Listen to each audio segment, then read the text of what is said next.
గిదా ముచ్చట. నువ్వు కొట్టినట్టు చేయి, నేను తిట్టినట్టు చేస్తా అన్నట్టు ఆస్కార్ పర్ఫార్మెన్స్ ఇరగదీస్తున్నట్టుండ్రు కాంగ్రెస్ బీజేపీ. నేటుగా తిట్టుకుంటా సాటుగా దోస్తానా నడిపిస్తున్న తీరు చూస్తుంటే ఎవ్వరికైనా ముక్కు మీద వేసుకోవాల్సిందే. రాహుల్ గాంధీని ప్రధానిని చేద్దామని రేవంత్ సార్ అంటాడు. ఇక వాళ్ళ కథ చూస్తుంటే రాహుల్ గాంధీ ప్రధానవుడు ఫస్ట్ వీళ్ళకే ఇష్టం లేనట్టున్నది. దేశంలో ఎక్కడైనా కాంగ్రెస్ బీజేపీ అంటే పడని పార్టీలు, కానీ తెలంగాణలో మాత్రం దోస్తు మేరా దోస్త్ అన్నట్టే ఉన్నదట వాళ్ళ నడుమ దోస్తానా అని అంటున్నారు చాలా మంది.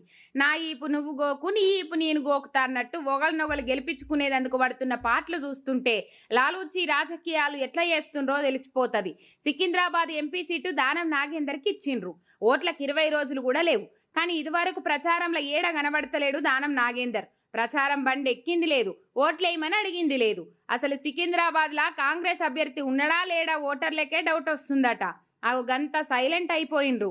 అయితే సికింద్రాబాద్ బీజేపీ ఎంపీగా నిలబడ్డ కేంద్ర మంత్రి కిషన్ రెడ్డి సార్కు మేలు చేసేందుకే దానం నాగేందర్ సైడ్ అయిపోయిండు.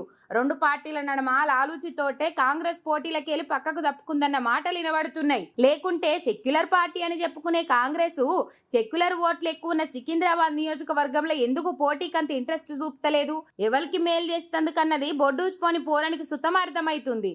ఓట్లు చీలిపోకుండా కిషన్ రెడ్డికి మేలు చేసేందుకే కాంగ్రెస్ వాళ్ళు దండలాడుతున్నట్టున్నదని అంటున్నారు అంతా.